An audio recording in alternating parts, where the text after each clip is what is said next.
Hari Om. Friends, today we are going to have a discussion on what is the role of temples in our spiritual evolution. Temples play a very important role in our day-to-day life. They are a very important part of our day-to-day life, and spiritual evolution is a very important talked about goal in our Hindu culture and tradition. What do we understand by spiritual evolution? Spiritual evolution, as what the scriptures tell us, is awakening into a state which is a state of contentment by the self and within the self. It is a state of pure existence where I don't need any external means to satisfy myself. This is the ultimate goal as talked about in the Vedas, as talked about our great rishis. And to achieve this goal, temples play a very important role. Temples are a place of worship where we worship God, worship Ishvara in a particular form. It may be a form of a goddess, it may be a form of Ishvara in some avatar form, in an incarnated form. So we visit many temples. In fact, a place of worship like a temple is a part of many religions. There are mosques, there are churches, there is a gurudwara. But a temple is one of the most unique traditions of Sanatan Dharma, most unique and ancient tradition of Sanatan Dharma. A temple not only is an building where we go and worship God, but the whole architecture of the temple, the whole ambience of the temple, and the deity in the temple, they all remind us in different ways of the presence of God. The most important is that when we visit a temple, it reminds us of an existing divine entity who is the creator, sustainer, and destroyer of this universe. In the Mundak Upanishad, a very nice example is given, in which example, in a very picturesque manner, they talk about two manifested entities in the form of two birds, symbolizing two manifested entities. One is Jiva and the other is Ishvara. Both these birds are sitting on the huge tree of this cosmos, of this world. Both of them are sitting. One bird is a Jiva and the other is Ishvara. Jiva is the one who is as though constantly looking for something to satisfy himself. Is constantly seeking out as an enjoyer and who wants something from outside so that I can be happy.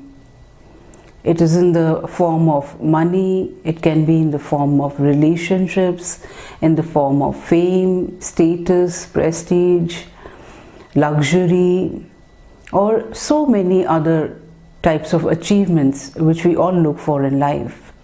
So this Jiva is basically a manifested form who has a sense of lack within himself and is always thirsty, always looking for something. And on the other hand, there is another bird which is symbolizing Ishvara. Ishvara is a manifestation, a divine manifestation, who is symbolizing, or who actually is contented by himself and within himself. He is not seeking anything outside. In fact, his contentment is expressed as love and compassion in the entire universe. Ishvara creates this universe out of his love, out of his joy, his ananda, and at the same time he is constantly showering blessings upon everything in this universe out of his own joy and love and fulfillment. So that is Ishvara. He is the one who has complete knowledge, and therefore he is known as the all-knowledgeable Sarvagya and Sarvashaktiman. Ishwar is the all-powerful, all-pervading divine entity who is the unseen hand over this entire cosmos. And what a beautiful world he has created. A world full of colors, a world full of different moods, a world full of different, ups and downs, different varieties of species, and everything is so beautiful. And not only is the creation beautiful, but at the same time it is functioning in such a perfect order. Everything is working in its own swadharma, in the best order that Ishvara has planned. And though Ishvara is sustaining this universe in such a beautiful manner, yet he expects nothing in return. He wants nothing in return, as though giving out is his joy. That's the way he expresses his ananda.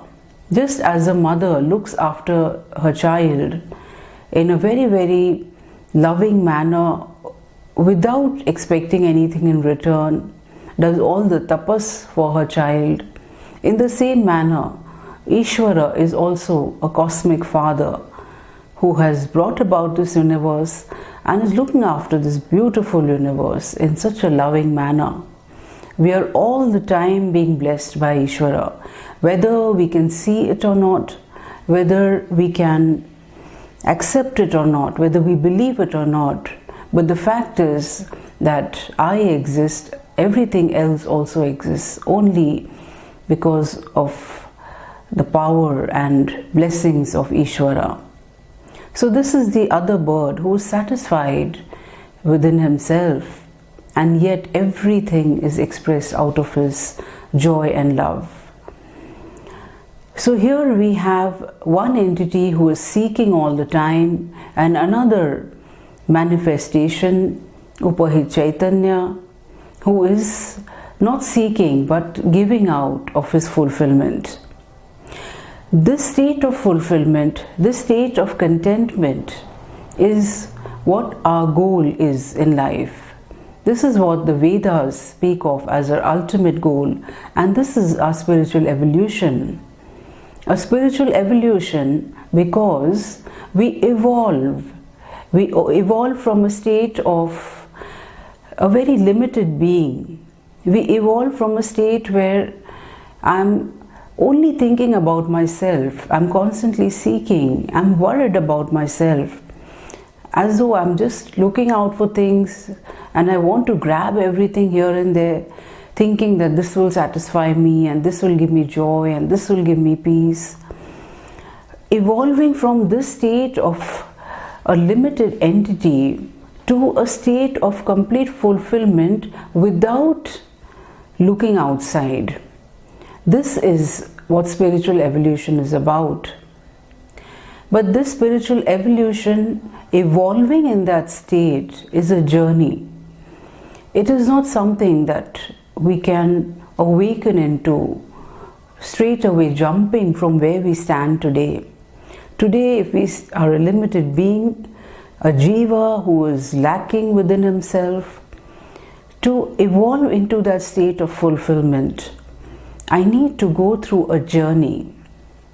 And whenever we take up a journey, we have to make some preparations for a journey. We have a goal to attain and we have a journey to undertake. Having discerned the goal, having kept the goal in mind, that this is where I want to awaken into. Not a goal which is separate from me or which is not attained by me. In fact, the truth is that I am that fulfilled being even now and here.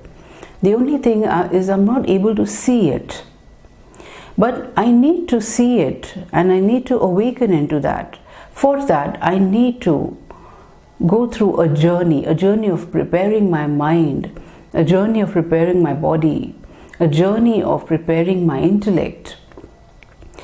This journey which I have to undertake actually is the role of all the sadhanas which we often hear about. In the Bhagavad Gita, Bhagavan Krishna speaks of various sadhanas. He speaks of Karma Yoga, he speaks of Bhakti Yoga. He talks to Arjuna about Japa, about Yajna, Dan, Tapas.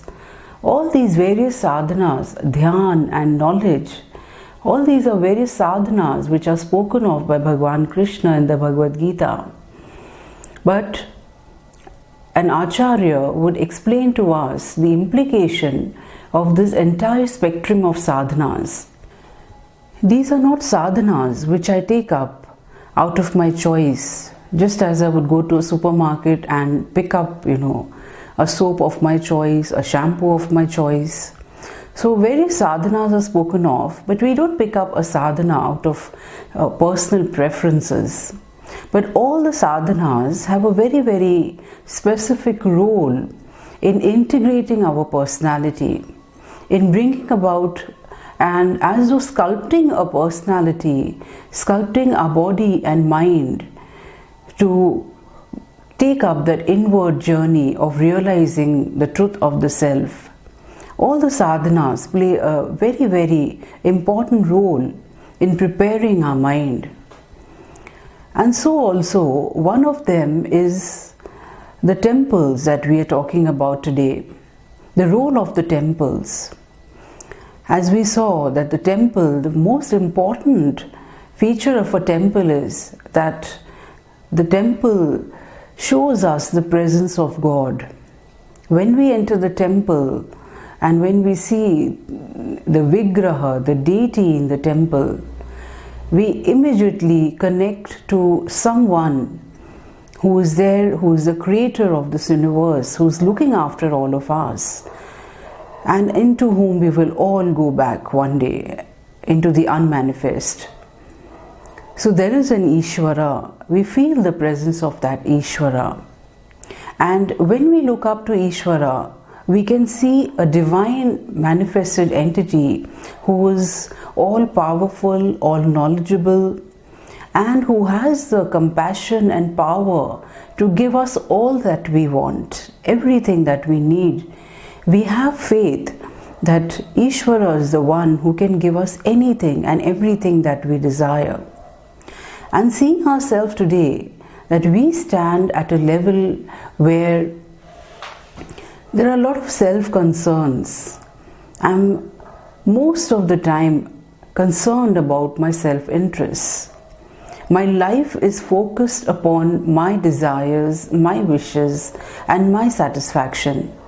And this satisfaction coming from the various things that I want to achieve in life, be it a beautiful wife, lovely children, a lot of money, a good car, a great house, all these things, a travel, various things. These are the things that I'm looking for which will satisfy me.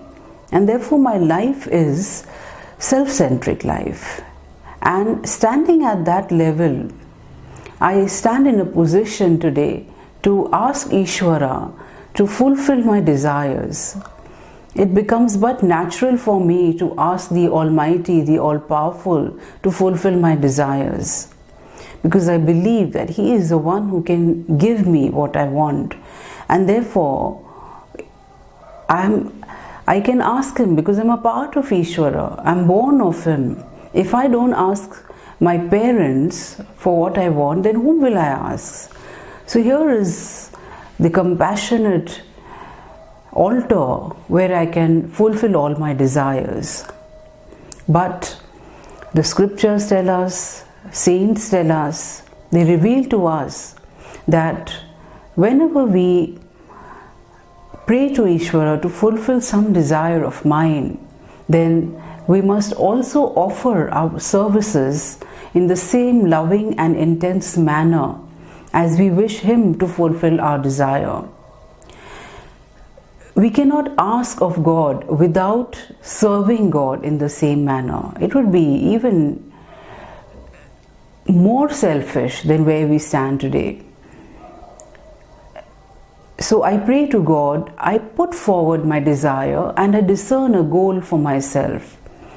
I bring about a clear goal with the faith and belief in my heart that here is a powerful entity who is my friend, who is my caretaker, and who is my beloved.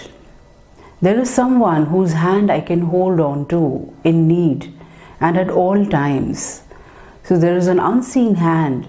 There is a divine hand which is lifting me up in all situations, convenient situations and inconvenient situations. Such is the feeling that I get when I go to the temple, that there is a friend whom I have got. So I put forward my desire and then I start living that principle which I have been told, which even Bhagavan Krishna tells us, that karmanyevadhikaraste ma phaleshu kadachana. To perform my duties, to perform my actions is my privilege, is my department.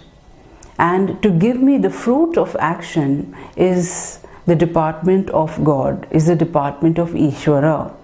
And therefore, now I should get ready to give in my best to perform the action.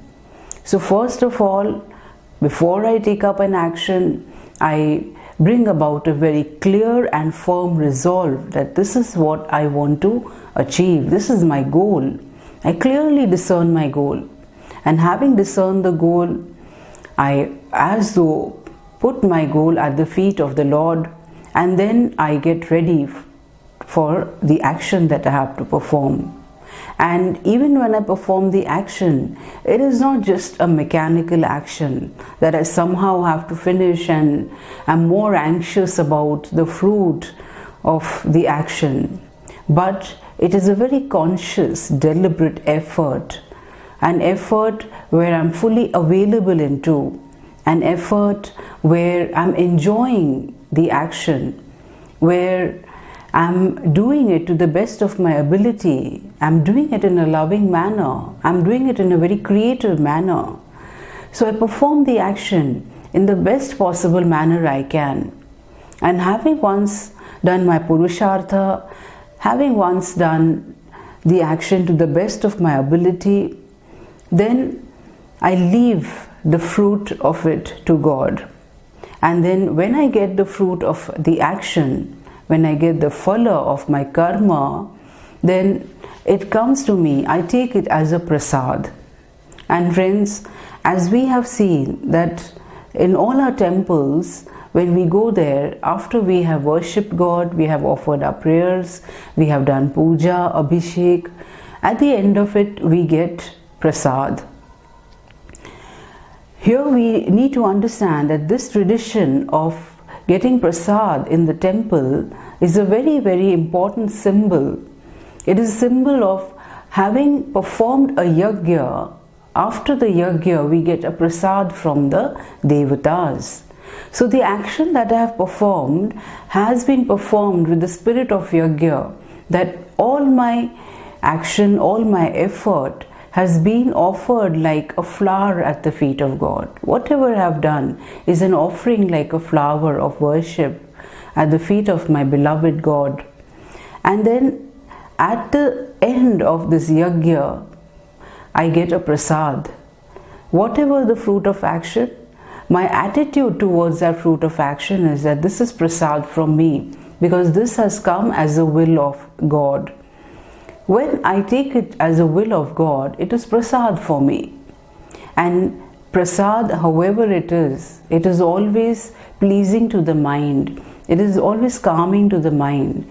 It is a privilege, and I feel thankful that I have got this prasad from God. So when we are in the field of action, we learn this attitude that having once performed all action, whatever fruit we get, we take it with a prasad buddhi, with an attitude of prasad. And therefore, even if we are successful in a particular situation, I may be very successful, but I cannot ignore the fact that whatever success I have got today, whatever I have achieved today, is only with the blessings of God. Whatever support of all people and resources and situation, my potentials, all these supports that I have got, all the blocks fitting in together in the best manner, has only come because of the blessing of God. And definitely the fruit of action is His blessing. So in this manner, I learn the spirit of yajna bhav that Bhagavan teaches us in the Gita, to perform an action with the spirit of yajna bhav. And as Bhagavan Krishna says in the Gita, that this yajna bhav, this spirit of performing action as a yajna, as a puja, is so powerful that when we perform it with the full spirit, it is like a kamdhenu, the celestial cow, who has the power to give us anything and everything that we desire. We make the right resolve, we take up a dhrida sankalpa, we perform our actions with the right attitude, and then this yajna gives us anything. It can fulfill any desire and any goal. It is like a kamdhenu guy. So in this manner, by performing action in this spirit, I learn the yajna bhava. And not only this, that when I achieve success, I see the blessings of God. But even if I face failures, even then I see it as a blessing of God, because He wants me to introspect. He wants me to learn something from that situation. Whenever there's a failure, I introspect and see within myself, where did I go wrong? Where did I lack in my efforts? Where was my knowledge not complete? Where was my attitude wrong? Was I very arrogant? Or was I very humble and open enough to face all kinds of situations? So in this manner, even failures, they come as a blessing to me. And in this manner, I evolve as a person. I began from a state where I was all the time worried about myself. I was concerned about all my desires and my fruits and everything. And see, in the whole process of performing action with this yajna bhava, I have reached a state, a mindset where I have learned to perform actions as a worship, as a yajna, and even the fruits of action, I'm taking them with a samatva bhav, a balance of mind. Whether success or whether failure, my balance of mind is retained. And not only that, living the spirit of yajna and performing every action with this spirit of worship becomes my nature. I start living that in everything that I do. Not only for something that I prayed for, but all my actions are now like an offering to God. I feel privileged to perform all these actions. And now I'm not even very worried about the fulfillment of my goal. I'm not worried about the fruit of my action. Now I learn to perform my action with a sense of gratitude, with a sense of dhanyata. A dhanyata even in the field of action. I feel a sense of gratitude, the very fact that Ishvara has chosen me to perform this role.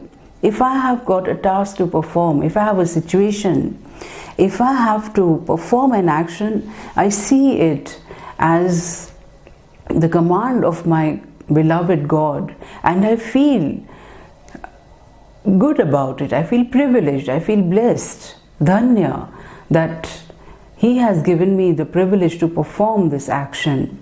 And at the same time, I'm feeling so grateful for whatever I have got. Now there is no list in front of me that this is what I want, this is what I want. I can see the love of God in everything that comes to me. There is a sense of gratitude in every situation that is there in front of me. So here now is a mindset which has become calm, which has become pure, which is sensitive, which is full of gratitude, full of privilege and blessing. So a lovely, beautiful mind has been brought about in the whole journey of this sadhana. And when this mind becomes pure and sattvic, as Tulsidas ji says in the Hanuman Chalisa, that Nija Mana Mukur Sudhari, the purification of the mind has come about by practicing what my Guru has taught me, what the Gita has taught me, what the temple has taught me, with my connection to Ishvara by going to the temples. So here is a mind which is more sattvic, more sensitive. Now we see that my total focus of attention shifts from myself to Ishvara. Now I start thinking and inquiring upon Ishvara, who is constantly giving me everything and yet not wanting anything in return. Now I want to know this manifestation, this divine manifestation, who is satisfied by himself and within himself. How is that possible? And I also see the possibility that if Ishvara is satisfied by himself and within himself, then even I can reach that state of contentment. This is what the scriptures are revealing to me. This is what our acharyas are telling us, that I too can awaken into that state of contentment. I am already that state of contentment, but I'm not able to see it today. But now there is a turning point in my life where this purified mind becomes sensitive to this state. And therefore, now I want to inquire how I can awaken into that state. Now I want to see the Ishwaratva of Ishvara, the divinity of Ishvara. What is that state of knowledge? What is that state of fulfillment which is seen in Ishvara? I also want to awaken into that. And at the same time, that divinity, it appears awesome to me. It appears like the best goal of my life. So far I was looking for all these little things in life, but now I have a very divine goal of seeing that divinity within myself. And from here begins a very beautiful and divine journey of wanting to know the Ishwaratva of Ishvara. We come to see the beauty of Ishvara, that even though he is fulfilled within himself, even though he is satisfied within himself, yet he is not inactive, he is not sitting idle. There is dynamism in his activity, there is creativity, there is love, there is compassion, there is discipline, there is order, there is harmony. Such is the way Ishvara is performing in this universe. He is living in this universe. So in this manner, I see that fulfillment does not bring about dullness, it does not bring about inactivity. But when a person is fulfilled within himself, his contentment and his satisfaction now is expressing itself by way of giving to others, by way of taking care of others. So when I discover that fulfillment within myself, my joy is expressed now to give to others. Earlier I was looking for myself, and now I want to give to others. So this is the Ishwaratva of Ishvara, who is fulfilled within himself, and yet even though he doesn't want anything for himself, yet he's bringing about such a beautiful world. He's running this world, he's running my body is functioning with the blessings of the Ishvara. all my internal organs. I'm not doing anything for them to perform. Everything is happening as though it's on autopilot. And who's the pilot behind it? That divine intelligence, that divine compassionate hand who is doing all these things, who's, the sun is rising with his compassion and with his guidance and intelligence. The birds are chirping, the flowers are blooming, the days are coming, the nights are coming, all these changes of weather, everything that we see, all the planets in the universe, every planet is resting in its orbit. All this is happening with the beautiful functioning of Ishvara. So this is the Ishvaratva of Ishvara, who is so contented within himself, and yet he is giving out all his joy and compassion to everyone. All his intelligence is expressed, all his dynamism is seen in the universe, his creativity is seen in the universe. So now I want to awaken into that state, and thus opens a chapter of studying Vedanta, the Upanishads, where I can see the divinity of Ishvara, the Ishvaratva of Ishvara.